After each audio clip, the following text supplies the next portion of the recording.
Are you unable to find the right GTD context for your tasks? Written and read by Francis Wade. Are you familiar with the context defined by the Getting Things Done GTD methodology developed by David Allen? For example, at home, at office, etc. If so, you may have discovered that the ones suggested in his book no longer fit your circumstances. Even if you've already replaced them with context of your own, consider taking a deeper dive.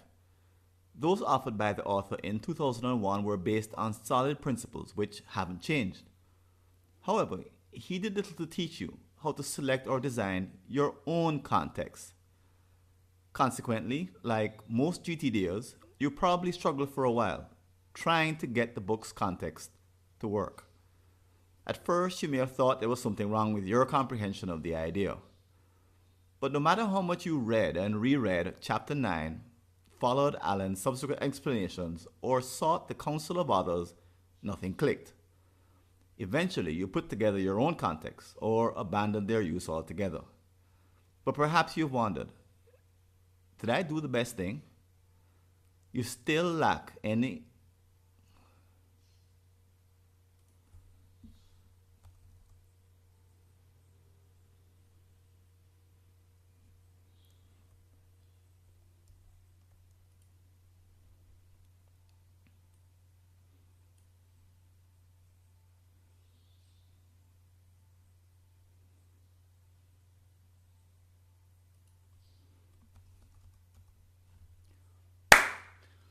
You still lack an explanation of why contexts work, don't work, and whether they are even necessary. For you, this may be important as you look towards a future of even greater task loads, not less. Should context play a role in your task management or not? That's why I'm writing this article, to provide you with some answers and ultimately a sense of relief. By the end, you'll be able to use the same thought process David Allen used to choose contexts which work for you, regardless of your chosen task management system. This new appreciation builds on your current experience, giving you a path to follow. The background, a breakthrough. When Getting Things Done, The Art of Stress-Free Productivity was published, the book introduced a major upgrade in the way you organize your to-do list. Once you got over the hump of not using your memory, you were taught to simply assign each task to a context. In the initial edition, Allen explained context as the primary decision to make when sorting through your task list. Quote, "The first thing to consider is, what could you possibly do where you are with the tools you have?" Unquote. Among the tools he listed are at phone, at specific persons, and at physical location. For the sake of simplicity, I have ignored the at waiting for and at someday context in this discussion, as they don't follow Allen's original definition. What benefits should result from this breakthrough approach? When a single long list of to-dos or tasks is broken down by context, you, quote, prevent unnecessary reassessments of what to do, unquote. Fail to take this step, and you're forced to scan all of your tasks continuously, which becomes burdensome. When you happen to be within a particular context, you can take a shortcut by scanning other tasks which are tagged in the same way. For example, if you're in a meeting with your boss, you should check your at boss list, thereby saving time and effort. Let's call this convenience contingent task planning. Thinking in terms of context forces you to focus on the next action due to the challenge of confronting the physical resources required. It pushes you to be specific. Other criteria. But GTD goes further than recommending a list of contexts. It also suggests 3 other criteria when deciding what to work on next: time, energy, and priority, in descending order of importance. At the same time, Allen only advocates the use of GTD-defined context in task management programs and paper lists. He does not use the tags related to time, energy, or priority. In summary, the book attempts to solve the question of, quote, how do I decide what to work on in the next moment, unquote. Obviously, it's impossible to complete an action which requires a tool or tangible resource which is missing. That observation may explain why physical context figures so prominently in his thinking. Also, Getting Things Done does a great job of describing the benefits of using tags in contingent task planning. However, it hardly mentions their use in the important job of primary task planning. That is, how do you select which context to place yourself in tomorrow, next week, or next month?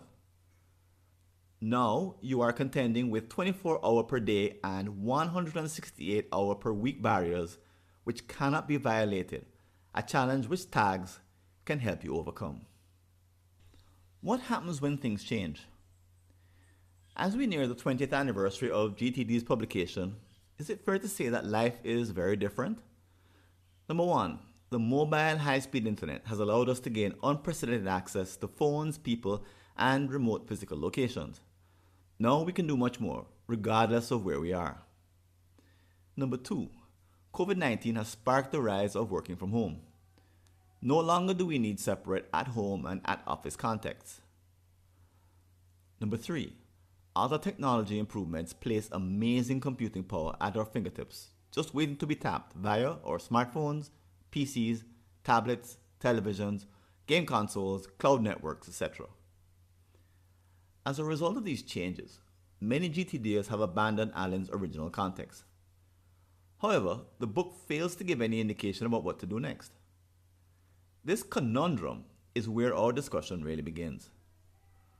Our goal in this article is to devise ways to organize our tasks so we are effective not only in 2021, but also in 2050 or any point in the future. We're on the hunt for enduring practical principles. Understanding why context worked. To get underneath and behind the specific recommendations Allen originally made, we need to understand a few timeless principles that GTD doesn't quite explain but relies on. Principle 1. Human beings started creating tasks long before the first mechanical clocks were invented in the Middle Ages. In fact, a task happens to be a psychological object with peculiar properties. What does that mean?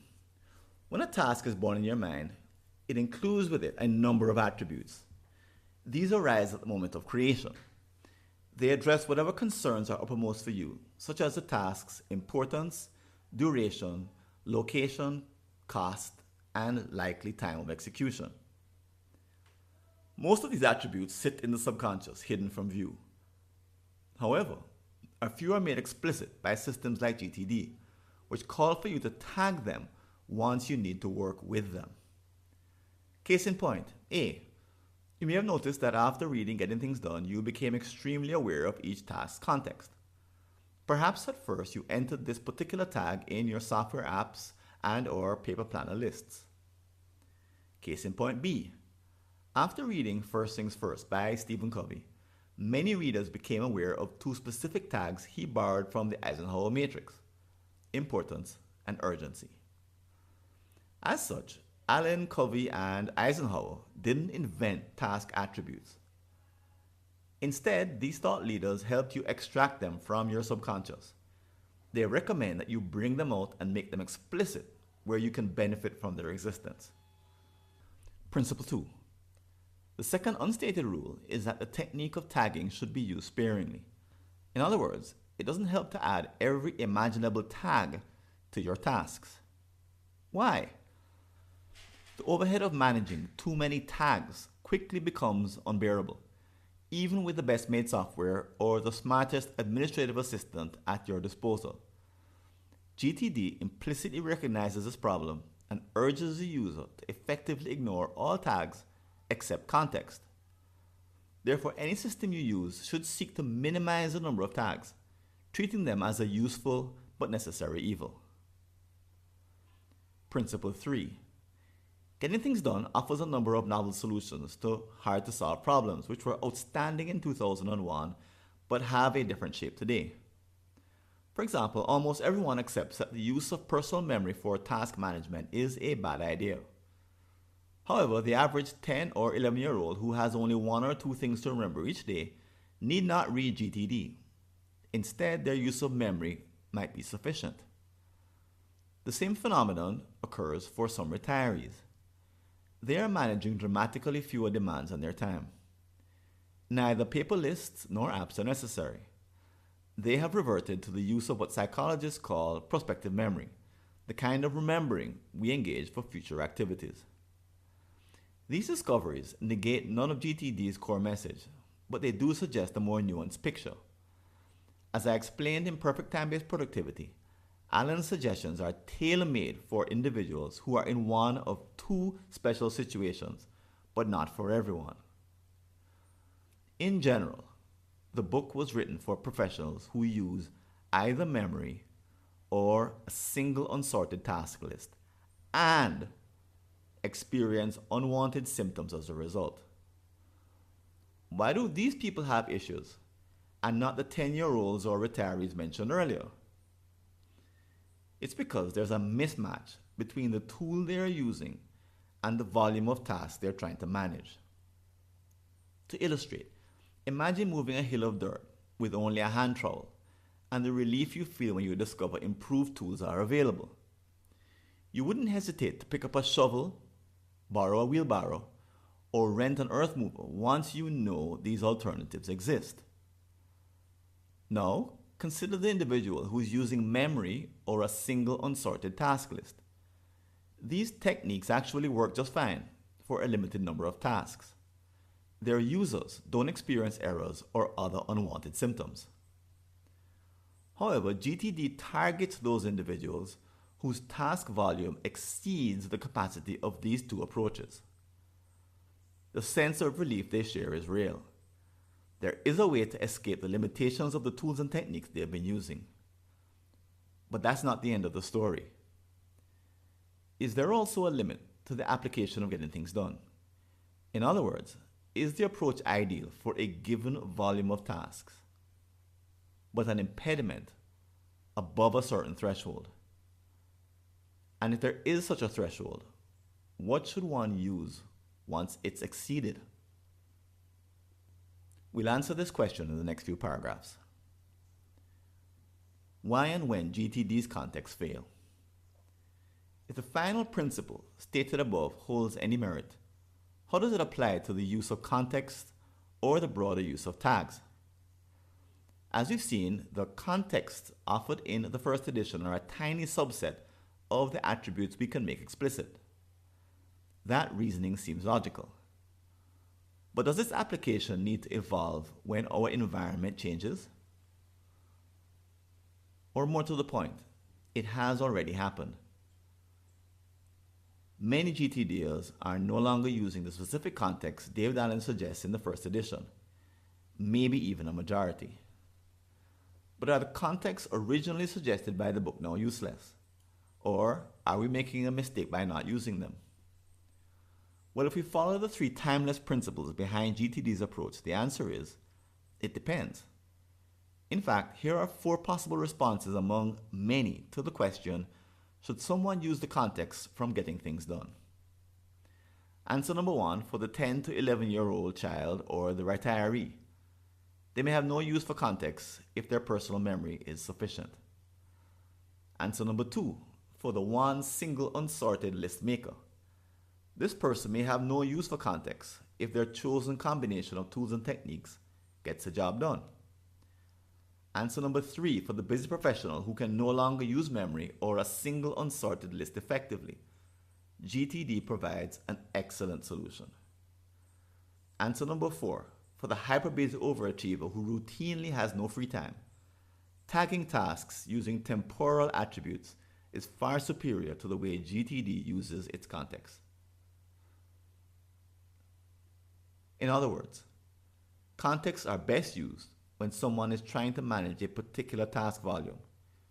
Conversely, at higher or lower volumes, the approach is not the best choice. This is a more nuanced picture than the book offers. However, it's built on the same principles but taken a step further. It rejects the idea that context should always be the top criterion used when deciding what to do next. Instead, there are other alternatives, such as the use of temporal tags. In the original 2001 book, Allen explicitly argues against using time-based tags and the resulting practice of placing tasks in one's calendar. Today, the technique is known as time blocking, calendar blocking, or time boxing. Readers who took his words literally have remained stuck, even as his thinking has evolved. The emergence of temporal tagging.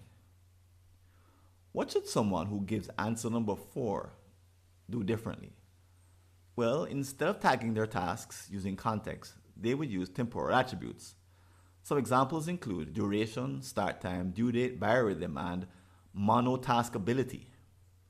The latter relates to the degree to which one can effectively undertake 2 tasks at the same time, such as walking and chewing gum at one extreme versus texting and driving at the other. Someone in this category would naturally gravitate towards habits like time blocking and time tracking. Their use of tools like calendars, auto-schedulers, administrative assistants, and time maps becomes second nature. While they will always experience a chronic lack of free or discretionary time, they are forced to program breaks in order to have a balanced life.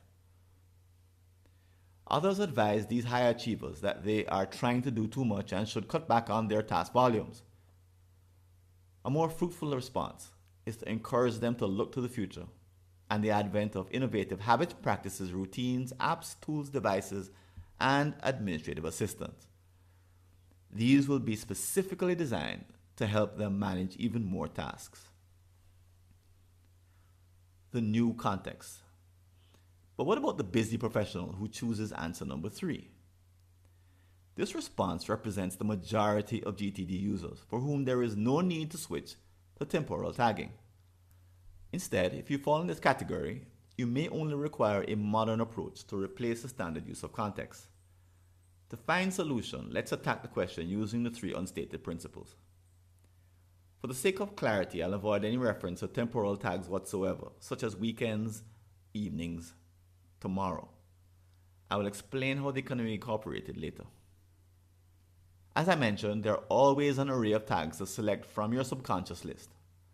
How many? There are new suggestions every day, which means that the list is probably infinite. Here is a link to a download of brainstormed set of attributes plus their suggested values. But more importantly, how should you decide which tags to use? What are the reasons to choose one tag or some tags over the others? If we take a close look at the context GTD suggests, we may agree that David Allen selected the ones which mostly represented the scarcest attribute he could find firsthand: physical resources. My research suggests a universal task tagging rule. When choosing tags, always pick ones which correspond to the scarcest resources you can identify. Also, pick the fewest number.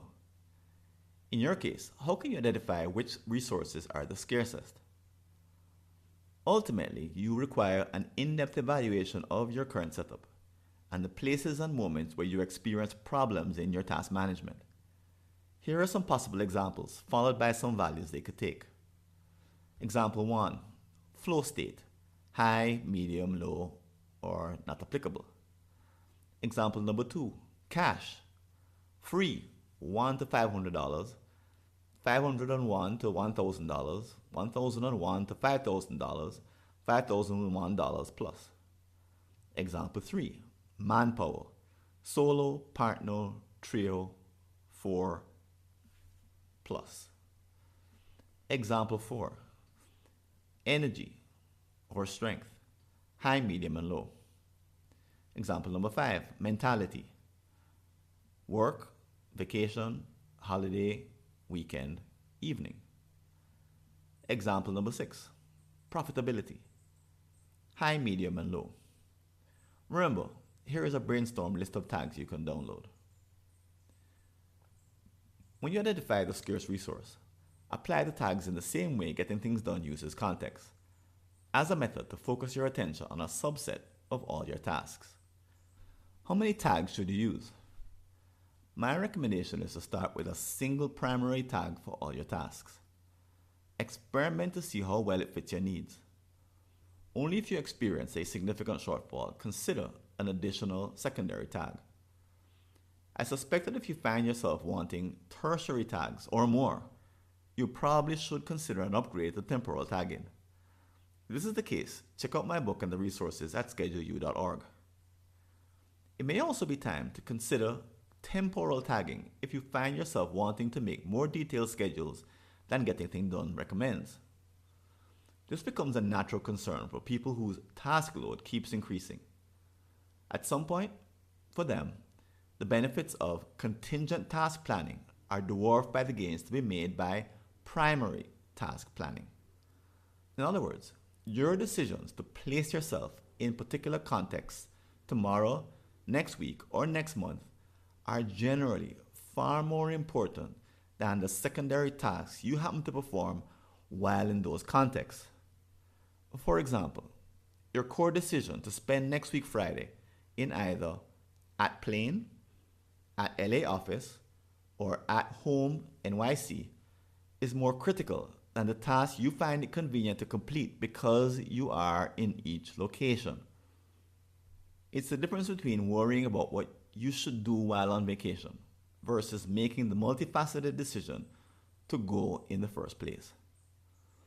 Unfortunately, the better you follow getting things done, the more likely you are to use the benefits to increase your task volume. As you feed off your success, your free time disappears and time-based trade-offs become more difficult to make.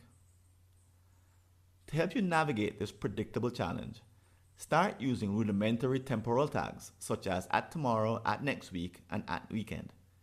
They'll help you begin to make the mental shift required if you are new to temporal tagging. A final note of caution. If you're like most people, you may not need to change anything in your current setup right away. Bookmark this article for a time when you require it. Or you may require some immediate changes. Perhaps you're experiencing significant unwanted symptoms and are committed to handle more tasks effectively. The challenge you face is to determine the magnitude of the shift. For example, if you are currently using context, do you need better tags for your lists? Answer number 3. Or require a switch to temporal tagging? Answer number 4. I can't answer for you, but I do recommend you be somewhat cautious. Tinkering with your task management system is a real-time experiment. It's a bit like changing a wing while you're still flying the plane. Proceed at your own pace and maybe use the resources in Perfect Time-Based Productivity to get a better understanding of your current practices, tools, and devices. That assistance could give you the insight you need to proceed with some confidence. Summary. While GTD doesn't offer much help in migrating from its suggested use of context, its success is based on sound principles. If there were a science of task management, David Allen's work would be seen as a great start. However, the onus is on the reader to go the extra mile and choose the tags which make the most sense given a particular task volume. This evergreen approach will last the test of time and give you both power and flexibility. Coming next in the series, how to transition from context to temporal tags.